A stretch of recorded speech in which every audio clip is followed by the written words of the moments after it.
Ciso. Oh, it's fabulous! A strike to get you up off your seats.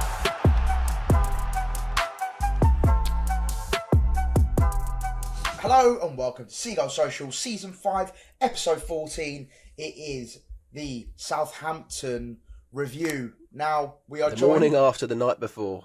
Yeah, it is. And we are joined by someone who's actually MIA in Adam, but he has made an appearance straight from the Halifax call centre.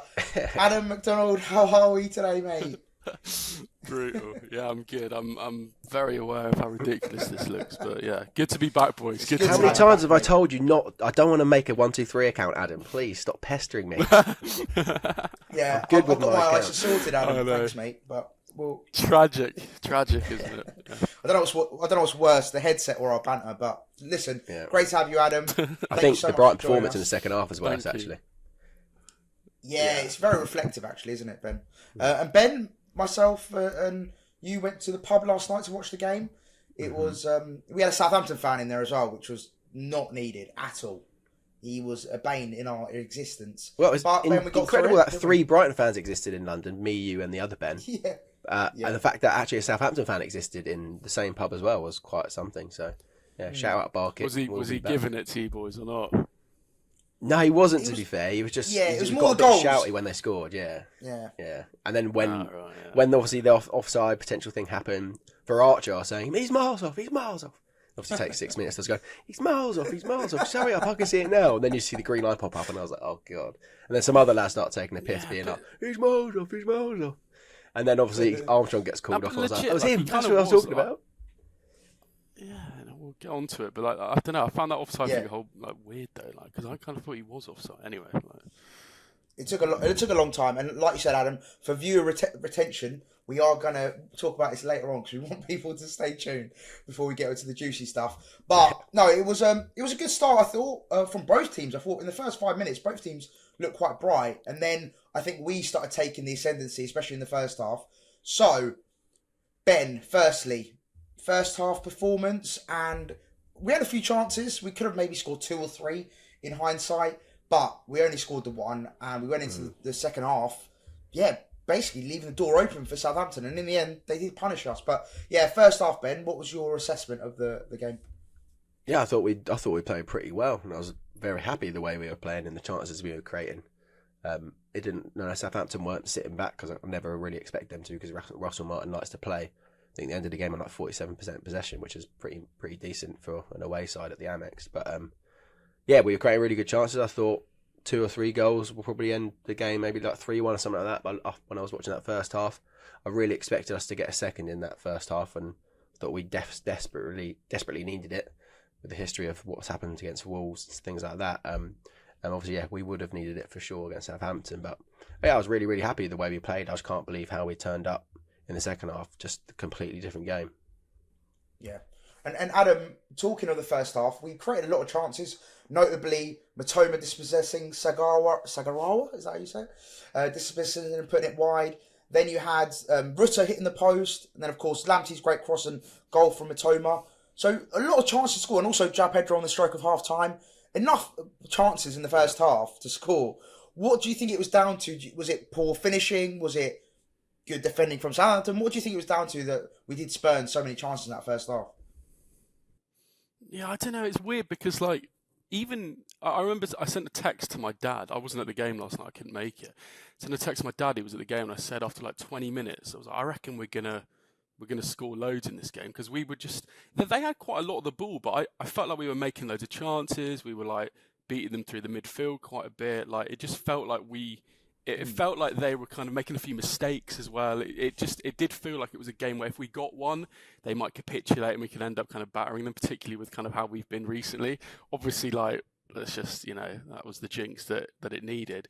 I don't know, it's a different game if we obviously score those chances. That Mitoma one was such good play from him. Obviously just like didn't quite get the finish right. And I don't know, I think in the second half we kind of let them... I don't know, I felt like they, particularly for the goal they scored, like they moved through our midfield so easily. I don't really particularly know what changed. But yeah, it would have been a completely different game if we put those chances away, because we had loads. Yeah. We had loads. I think that was the biggest frustration for me in that first half. It was that we should have put them to the sword. I thought in the first half, 3 or 4 chances, big ones as well, not just like half chances, ones that really we should be putting away. My only question is, and this is to both of you, and Ben, we'll start with you first. With Mitoma's chance to João Pedro, I remember in the moment I was really critical of Mitoma. I was like, should have squared it to João Pedro, but João Pedro actually, in hindsight, was way behind play and hadn't caught up yet. However, could you argue that Mitoma should have maybe took a bit more time with that? Because he dispossessed Sugawara and then had a lot of time, to be honest. I don't think he necessarily had to hit it straight away. Could you argue that maybe he could have kept onto the ball, maybe progressed a little bit more with it and let João Pedro catch up, and then it would have been an easy square? Or am I just being a bit too critical? Yeah, maybe in hindsight, but I guess Mitoma can't think that quickly and know that João Pedro is then going to be available. Obviously, if Mitoma then runs with the ball, keeps it in his feet, like you said, João Pedro comes up and you can just square it to him. But I think in Mitoma's head, like that opportunity first time, he's going to have more of the goal to aim for in that bottom right corner for him. I'm pretty sure he scored a similar goal against Liverpool a few seasons ago, was it? At the Amex, where it was like a first time one from quite far out. I think Adam's nodding, but yeah. Yes, it was down that same end as well, wasn't it? Yeah. Oh, yeah. I can't. So maybe he thought, it. I've done it once, I can do it again. I think McAllister gave the ball away, didn't he? It was, yeah. McAllister gave the ball away, and we scored from it. So maybe thought I can do that again. But obviously, big Joanna Lumley in goal was too scary for Mitoma and some of our Brighton players. Who is Joanna Lumley as well? Is she like a BBC Radio 2% or something, isn't she? She's an actress, isn't she? Oh, mate, Joanna Lumley. Yeah, she is an actress, yeah. Just like But yeah, no, I thought a national treasure, but don't really know what she does. And so is Big Lumley in goal for Southampton because he was all right. We didn't really test him too much despite some of our chances. Yeah, that was my biggest frustration. And actually, I want to stick on Mitoma just quickly, but quickly on Lumley, a guy hadn't started all season. I think it was his Premier League debut for Southampton, and then we just, in my opinion, didn't test him anywhere near enough as we should have. Nah, mate. Like a goalkeeper in a poor Southampton side who hasn't played, for Southampton in the Premier League, and then we just don't test him enough. And I think that was my biggest frustration, is we just didn't put it on Lumley enough. And I've seen him live a few times for Middlesbrough, and he's poor, man. He's not a good goalkeeper, so I think we missed a big chance there in terms of testing him. But just quickly on Mitoma, and Adam, we'll start with you. Now, Mitoma obviously did score, and he's now scored 2 and 2. However, in his 13 appearances this season, he's only scored 3 goals and 2 assists. Do you feel like Mitoma needs to add a bit more to his output? We all know how great he is and how good of a player he can be, but do you feel like his output is not the levels it should be in comparison to his ability? 100 million%. This is something I've been saying for probably a season now. I love Mitoma, and I was getting cooked in one of the YouTube videos I did by all the Mitoma fans. Don't worry, it happens to the best of us, mate. I don't know. I love Mitoma. I think the way he gets us up the field, the way he can change the momentum for us, he can be such an outlet. He's so useful for so many different ways. But there's so many times where I see him he'll beat a man, he'll get in the box, and then he'll kind of make the wrong pass, or maybe scuff it a little bit, or that goal last week against Bournemouth was brilliant. The goal last night, brilliant, but he's not a goal scorer. He's not even really much of an assist man. I know that's brutal because he's come up in some massively clutch moments. You think back to that Liverpool game in the Cup a few years ago. He can be that player, but I think that's partly obviously his age. I think he's 27, 28, so maybe that might put big clubs off from going for him. But also, I think his output isn't insane. He's not a goal scoring winger. He's not a massively assist making winger. And I think if you were to be uber critical of him, I think that is something that that's something he is lacking in. So yeah, it's something I struggle with. But I love Mitoma and I love what he does for us, and he's probably one of the best left wingers in the league. But yeah, there's more he can do. Do you not think it's because we now have other players that do get goals and assists? So we're not so reliant on him anymore. When he obviously was so good, I think we were just feeding the ball, playing that left side to Purvis and Mitoma just so consistently because he was the one that was doing everything for us. But I think now that we've got João Pedro, now we've got Hurzeler, these players are the ones that are providing as well. I don't know if that's a completely stupid thing to say, because if you look at really good teams, all three of the front three get goals and assists, but maybe he's not getting the ball as much potentially. I don't really know the stats. I'm not really a stats man, but could that be it? And I also think it's kind of a bit of an unfair criticism from me in the sense that I'm talking about like what could make him an elite winger. Like if he did add goals and assists to his game like really consistently, he would be not at Brighton. He would be, and he had that dribbling ability. He would be one of the most elite wingers probably in the world if he could do that. So he's got like, do you know what I mean? I think maybe it's a bit harsh for me and us, but I don't know. No, Adam, I agree with a few of the points you've made, and also as well, Ben, I see where you're coming from as well. In my opinion, I think he's got such great ball carrying ability. Like the qualities he has are incredible. I thought yesterday he was one of the best players on the pitch, but I am also wanting a bit more output. I think from someone who is a part of an attacking quartet, I think he does need to add a little bit more to his output. But that's just being super hypercritical, because I think he does. Away from the goals and assists, I think he brings a lot to the team. So yeah, I don't think he needs to be scoring and assisting like week in week out, and needs to have like ridiculously high stat line, because like Adam said, my terrible opinions are I'm getting arrested for my terrible opinions. The Mitoma fans are onto you already. They come from Japan. They're coming for us. Just to finish up a point, I think it would be nice to have that, but like Adam said, if he is scoring like 20 goals or 20 assists a season, he's not going to be at Brighton, is he, realistically speaking? So maybe it's not all about output for him. He's more about affecting the play in other ways. It'll be interesting to see how many goals he will finish. Actually, that's a final one on Mitoma. How many goals and assists will he finish on, Ben? What's he on now? You say he was on 3 He's on goals? 3 and 2. 3 goals, 2 assists. I'm going to say 13 appearances. I'm going to say 9 and 7. 9 and 7? 9 goals and 7 assists. I was going to go 9 and 6. Oh! Do you know what? Yeah. I'm going to go 10 and 7 just to beat you both. 10 goals, big dad. Yeah, big 10. He's going to hit the 10 mark. Yeah, I like it. But just quickly, actually finish off Mitoma. Isn't it crazy? Sorry, like when we first came to the Premier League, we were like, we just need Neil Moped or Glenn Murray to get 10 goals. That would be a great target for our number 9. So now we're saying our wingers wingers should be on 10 now. Crazy. No, it is wild. We're second in the league though, boys. It happens. It comes with Ben, it. literally yesterday, after the result, I was seething. And then I looked at the table and we're second in the league. And I was like, this is insane. The fact that I'm fuming after a draw against Southampton, but we're still sat second in the league. So yeah, we're living. That does make it even more annoying. World. It's just like, imagine how much better we would be if we didn't have the worst record against the bottom 3 in the Premier League. Like, it's just so frustrating. How can we keep getting good results against big teams? It just feels like beating Bournemouth away, beating City at home. I know everyone can beat City now, but beating those 2 teams and then drawing at home Southampton, it's just so frustrating. So annoying. I'm glad you brought that, almost every other podcast. The Wolves game as well. If we had beat Wolves, if we had beat Ipswich, imagine how many more fucking points we would have had. So frustrating. I'm glad you brought that up, Ben.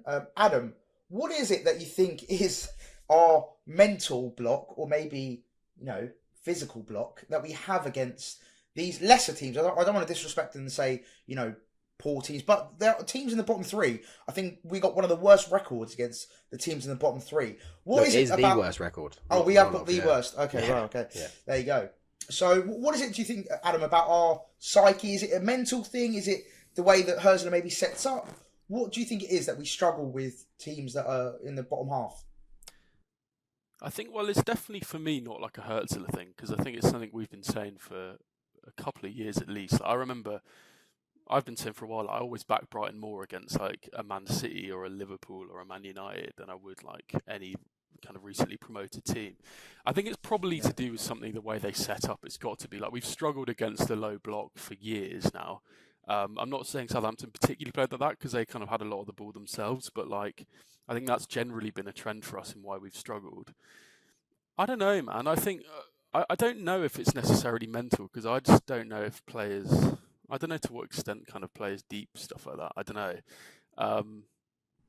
I genuinely don't know the answer. I think long term, I think it's about teams coming to the Amex, knowing that Brighton have a lot of the ball, sitting in deep, and we just really struggle to break them down. And for years, we've been lacking ideas. This season, when we've got so many more options, and I prefer the way we're playing now to how we have even really under De Zerbi or Potter. Even now, we can't seem to do it. So I just don't really know. I'd love to know what you boys think. I don't know, it's so weird. I was having this conversation with my mate Andy, who's a Tottenham fan. He was asking why we have this awful record.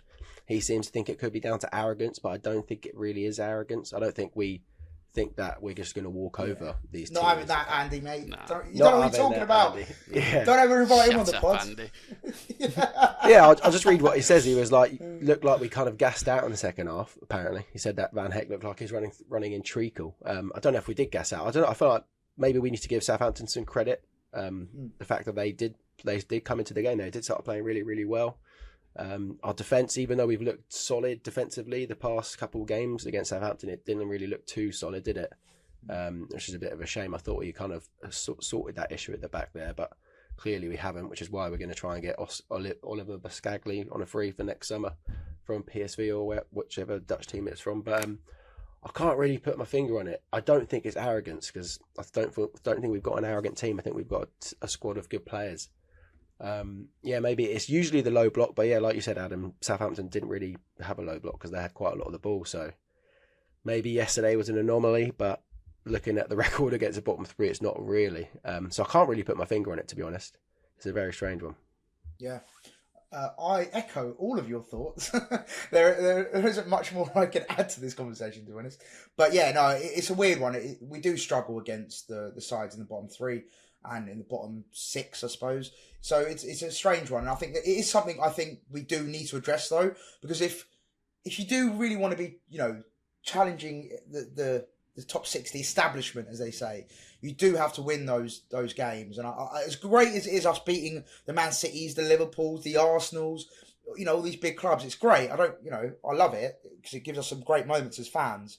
But at the same time, the games you really need to be winning is those bread and butter, bottom of the table team clashes, which, yeah, they do count a lot to our aims.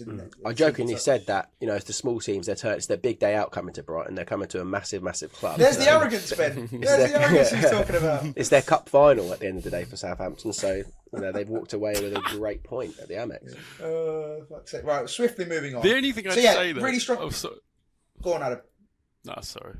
Oh, my internet's shocking. No, sorry. The only thing I was going to say was, if we obviously did beat your Ipswiches, your Wolves, your Southamptons, mate, we'd be top, wouldn't we? So, I think you got to remember, I think Brighton will probably finish about 6th or 7th this season, and kind of par for the course, we're probably on. Do you know what I mean? I think we got to kind of be a bit realistic. I'd rather beat a Man City and have an amazing evening at the Amex than beat Southampton. In terms of vibes wise. So if we're gonna win one and draw another, I'm happy to do it or do it like that. No, 100% agreed. And talking of the atmosphere, actually, Adam, there's been a lot of talk. I know none of us were actually at the game last night, so we can't speak firsthand. However, of course, we've all been to games throughout the years, and seeing the atmosphere at the Amex has always been talked about. What it's like, is it good enough? The away fans always better, etc., etc. But last night there was a lot of chat about the fans a lot of fans leaving. I saw Jack Albion talking about lots of fans leaving before full time and not supporting the team towards the end. And then there was a lot of chat about the atmosphere itself and not enough noise being generated again to rally the team. Is it becoming an issue, the atmosphere at the Amex? Because we always talk about how great the away atmosphere is. But Ben, do you feel like the home atmosphere at times, Man City at home was amazing, one of the best atmospheres I've experienced as a Brighton fan at the Amex. But then, yeah, I've been at so many games where we're flat, we don't really offer anything as fans. You want that 12th man. You look at Liverpool midweek in Champions League. I know it's very different cases, but I just want to make a point. Liverpool in the Champions League against Real Madrid, the atmosphere was great, insane, and that shows you what an atmosphere can do to a team. But then you compare it to I know it was Southampton at home, and like Adam said, it sometimes might be tough to G yourself up, and as fans, we might go into a bigger game looking for better atmosphere. But those are the games you want your fans to support you, right, Ben? Yeah, but that just comes to it that our home sport isn't as good because it should be consistently the same. If our atmosphere and the levels were the same as what it was like at City at home, even when we were 1-0 down, the atmosphere at City at the Amex against City was incredible. Yeah. So if it was consistently like that, then we would have one of the best atmospheres at home in the league, but we obviously don't. We've addressed that so many times. We're horrendous at home, really. But I would say at least the club are starting to try and change that. I think they're implementing safe standing in the north now, which is probably 4 seasons too late, but at least they're doing it now finally. They are going to be moving the away fans, I'm pretty sure, as well, which is going to help with that because the away fans are so fucking dominant at the Amex, and it's pissed me off for so many years since we've been there. Having that whole goal is just ridiculous. Like, why do we cater to them so much? Like, stick them in the gods. What Newcastle will do, stick them as far away from the pitch as possible so you can't even hear it. We don't really have obviously, gods, do we? But obviously we can't do that because we're not 3 miles in the air or whatever, like the Mile High Club or whatever it is. But yeah, just I think we are working towards that. It's just frustrating. Like, obviously it's never going to be consistent. It's never going to be the City atmosphere every single week. Obviously you'd like it to be, but unfortunately we're not that club, and I don't think we'll be for many years until we've got like a core fan base that are just Brighton fans. We're still pretty fresh in that sense. Like, a lot of the kids in Brighton do support Brighton now, which is great. So hopefully when they're older, they'll actually be more diehard and not as tin pot as a lot of the people are at the Amex that turn up to games. They don't support Liverpool as well as Brighton. They'll just be supporting Brighton. So in 10, 15 years, maybe we will have a core group of Brighton fans that do all want to sing for the club. Yeah, no, 100%. Adam, what are your thoughts on the atmosphere at the Amex?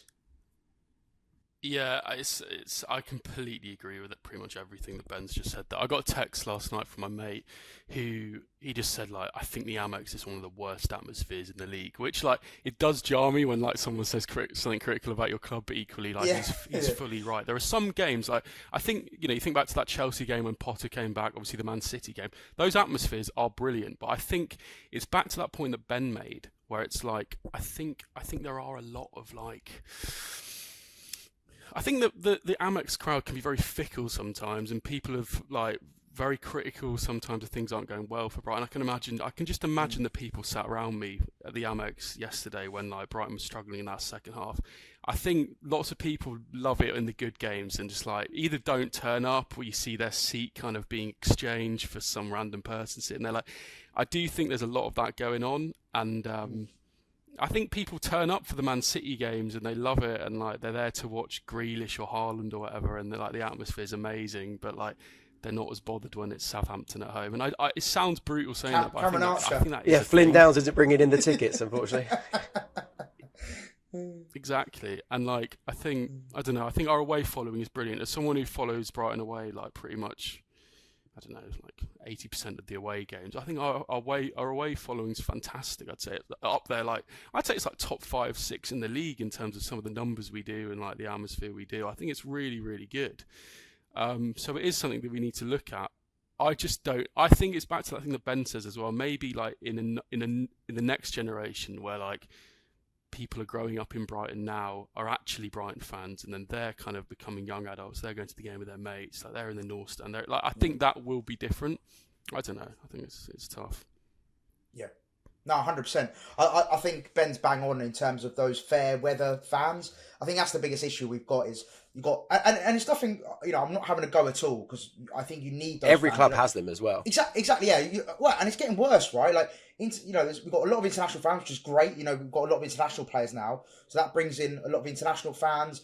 But like Ben mentioned, some of them are just here for the week, or they're only here for a couple of days and here to watch Brighton, which is they're completely within their right. And I'm not saying we should stop access to that or not let them in the stadium. But it does affect the atmosphere for sure. And also as well, now one thing I do like that is getting better though. I remember when because I sit in the West Lower, just not far from you, Adam. But we're quite close to the pitch, and usually back in the day, if you started like chanting and because it wasn't the North Stand, you'd sort of get frowned upon and looked at a bit funny.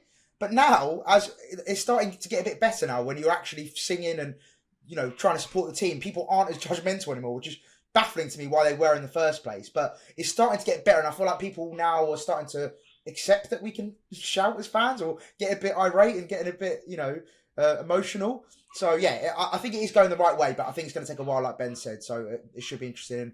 Rufio's going mental in the back, so hopefully we can take him to a game and he can add some atmosphere to. Yeah, there's more atmosphere in Rufio's living room than at fucking Amex last night.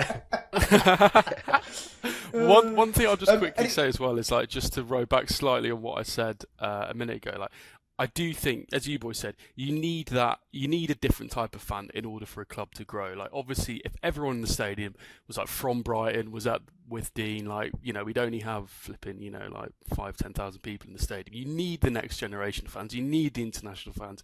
I completely get that, and that's not what I or we're saying at all. But I think it's I don't know. It's something that the club needs to work out. I just don't know how. Yeah, there's definitely ways we can get better for sure.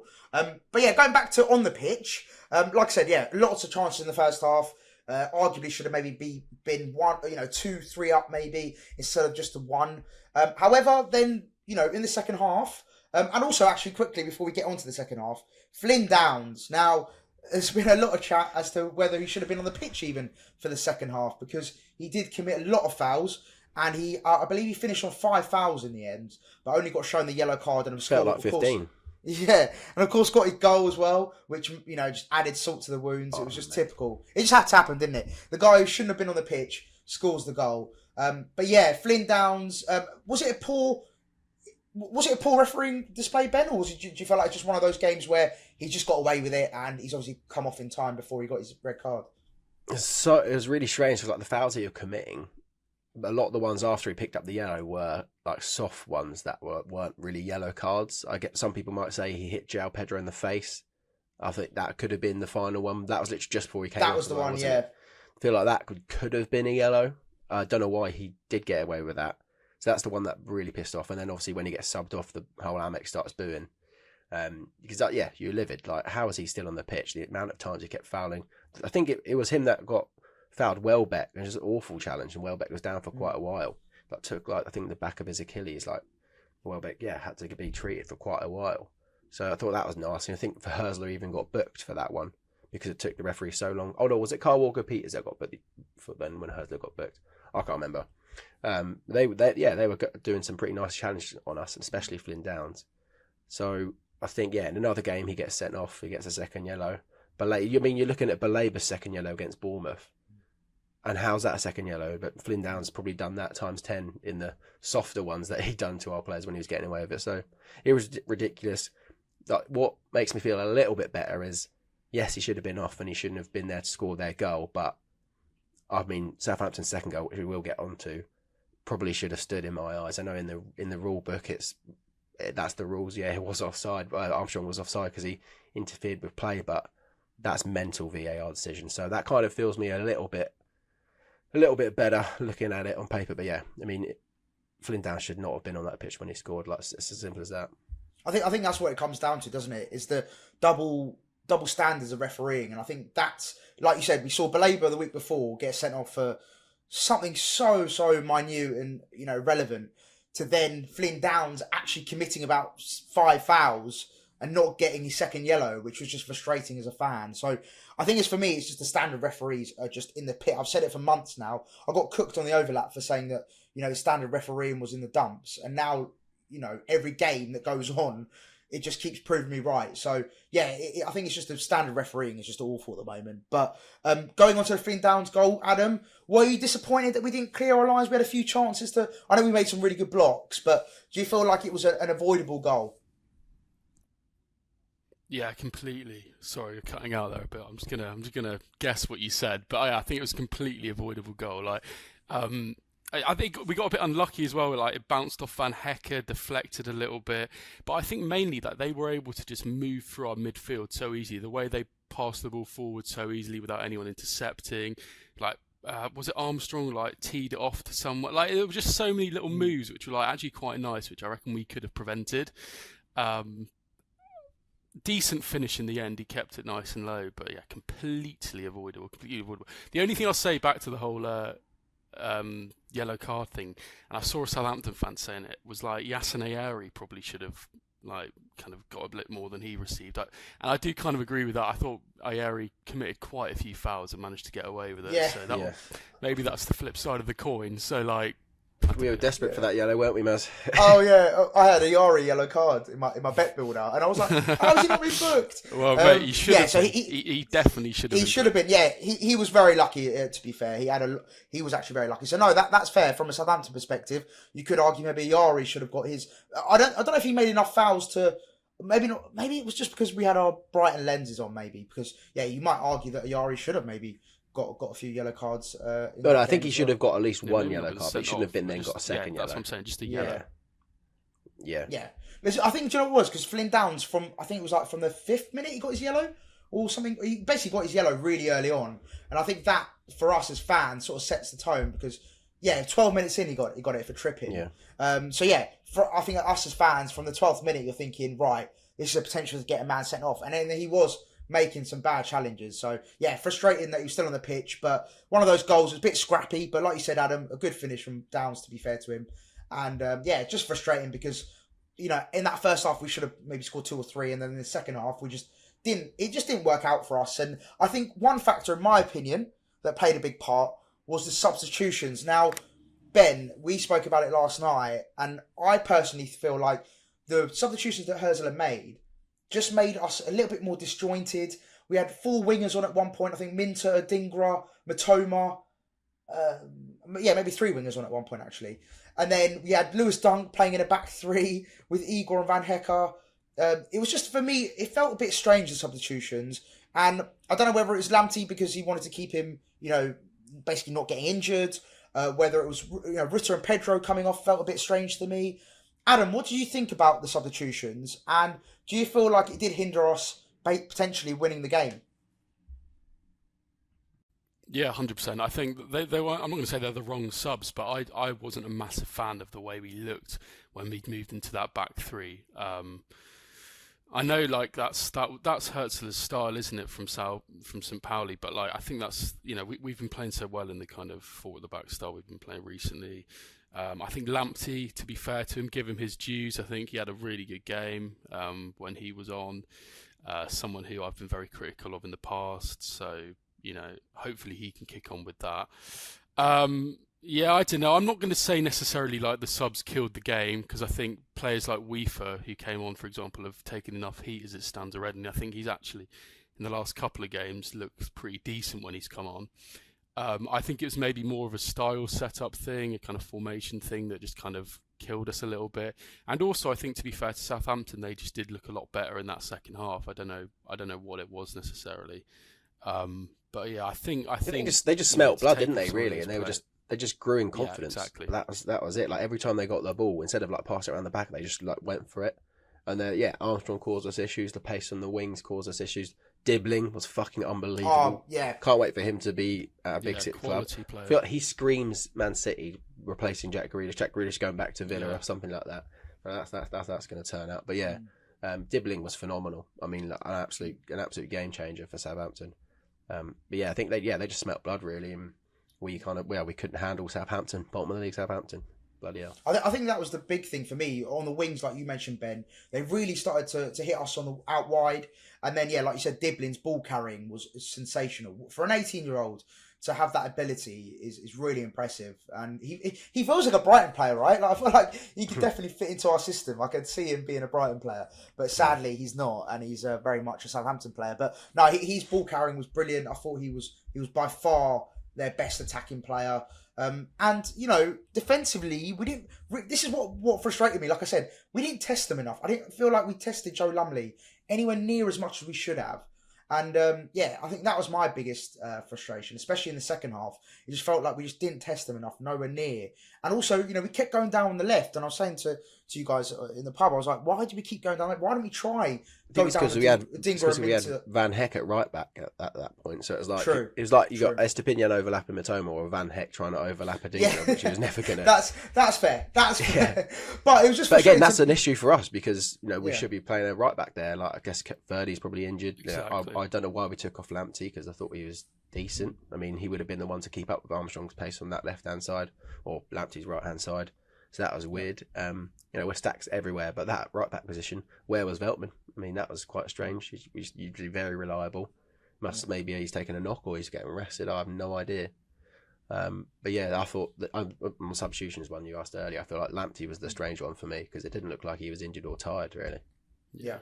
No, it was the substitutions, like I said, for me personally, just felt a bit weird, because I think it ruined the flow, it ruined the structure that we had and what we were good at. You know, the players like João Pedro, Rutter, and like Adam mentioned, Lamptey had a great game. To take those 3 off at the same time, it was just, I can't remember if it was at the same time, but pretty much at the same time. It's just frustrating. I think the way the momentum went, I think as soon as those subs were made, it sort of swung a little bit. So it was just frustrating. But I suppose, for whatever reasons, whether it was game management time, whether it was fitness issues, I don't know. But yeah, it was frustrating. And also, Belaban being missing as well, I think was a huge key thing. I think if we had Belaban in the middle, I think that would have been a massive difference. But thankfully, it's only a 1-game ban, and he should be back for Fulham. So yeah, fingers crossed. Before we go on to their VAR decision, I just want to quickly talk about Weaver, because obviously he got a little bit of stick, I'm sure, as he has been for every time he kind of appears. And there's quite a good tweet. There's quite a good tweet here from a guy called Chris, because he answers someone that was beefing Weaver, and I want to get your opinion. So I'll start with you, Maz, after I read it out. So Ryan Walker said, Weaver is a complete waste of money. The bloke offers nothing. He hasn't done anything any game this season. He can't tackle and he can't pass, which is obviously what you need to do as a centre midfielder. And then Chris quote tweeted it saying, we had no right to sign Weaver.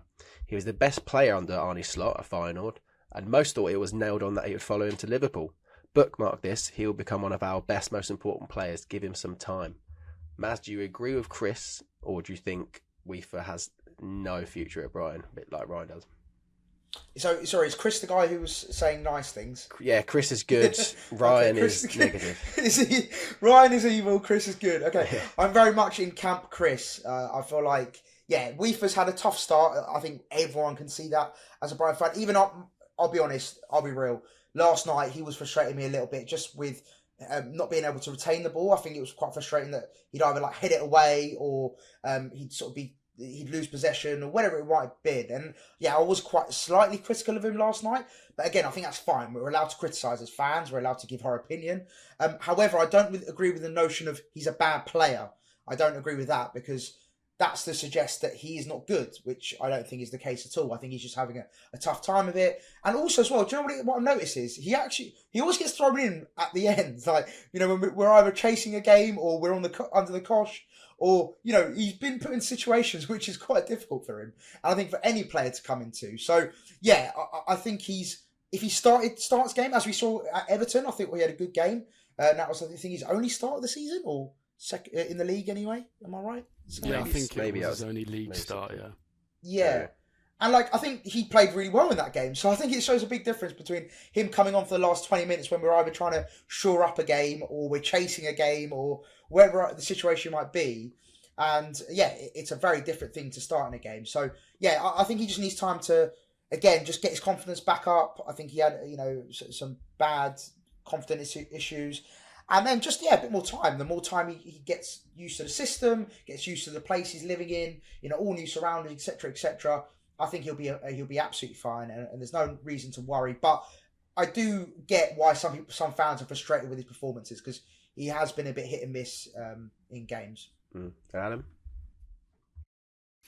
Yeah, I mean, you lot have nicked all my points, but basically I agree with everything. Like, Sorry, I think Adam. A big part of it for me is the fact that he comes on late in a lot of games. Now, I think for a new player, and someone who I think he looks very nervous a lot of the time when he comes on. You can tell he's probably like means quite a lot to him. Like, he doesn't want to lose possession, doesn't want to give the ball away.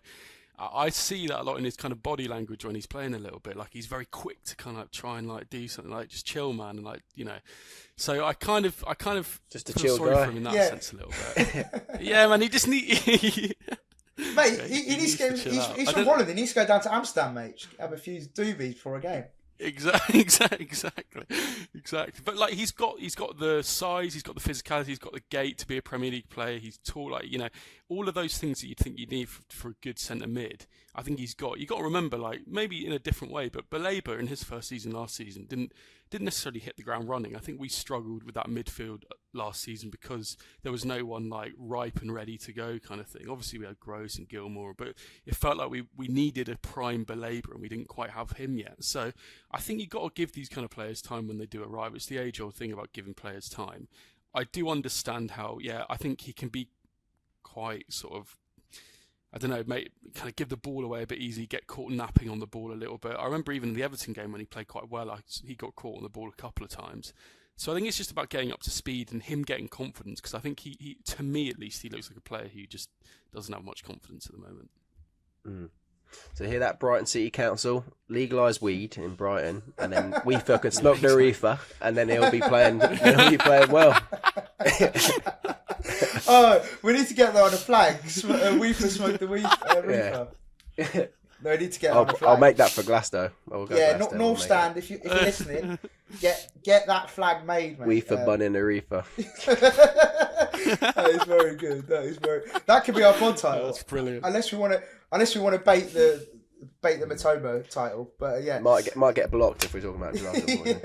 Demonetised. Yeah, but no, what was our final point? We're talking about VAR. Oh yeah, VAR. That is the big one, of course. And then I need to go. Yeah, we've kept everyone waiting until the 40th minute.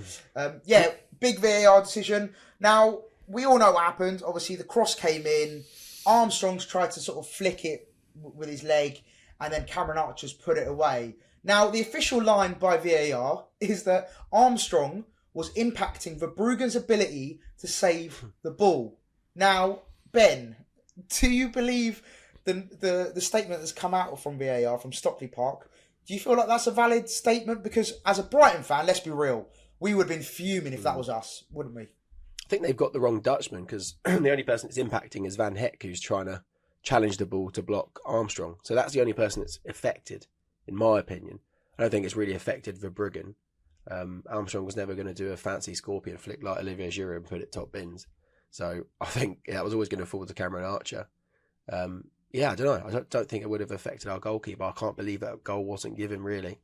Like the fact, I mean, in the rule book, yes, he did interfere, but did he? Like with our actual eyesight, did he? That's the only issue with that VAR. And yeah, that was probably one of the weirdest VAR decisions I've ever seen. We got very, very lucky to be on the positive end to it for the first time, and it feels like ages. So yeah, we got away with one massively. A lot of people on Twitter, Adam, are saying that it was one of the worst VAR decisions ever, and Southampton should. That's feel our like title, Maz. That's our title. Worst decision ever. Do you feel like Southampton were robbed, so to speak? Everyone loves saying the word robbed, but do you feel like that was a big decision that went our way? Yeah, 100%. It went our way.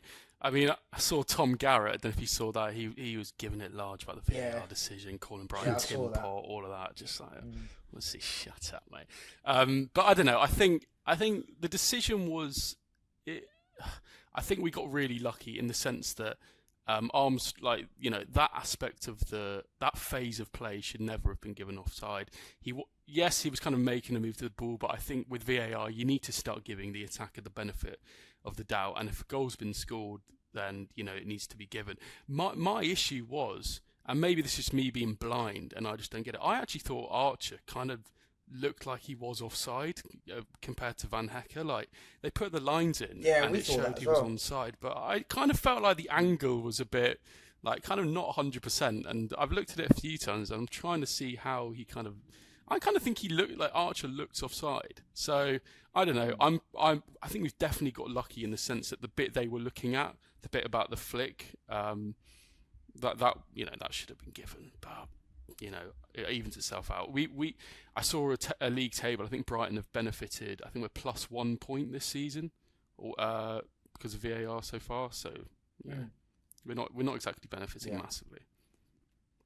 No, and I think last night's decision, it was poor. Like, if I was a Southampton fan, I would be raging. I would be fuming, because I think it was so harsh. The fact that Armstrong's like Ben said, I don't see how he's impacted Verbruggen's ability to save the ball.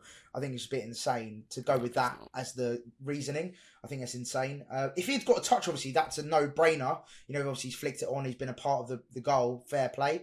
But the fact he's not touched it and he's made sort of a half attempt to go for it, I think it's just super, super harsh for them. And also as well, the fact it took, a good 6-7 minutes to make that decision is mental. The fact that we're still taking that long to make a decision is insane. You either just give it or you don't. Lads, make a decision ASAP. Rocky. I can't wait for automated offsides. It's going to be so much quicker, isn't it? Remember 100%. When the World Cup and it's just insane. And the Euros, it's so easy. And the Champions League as well.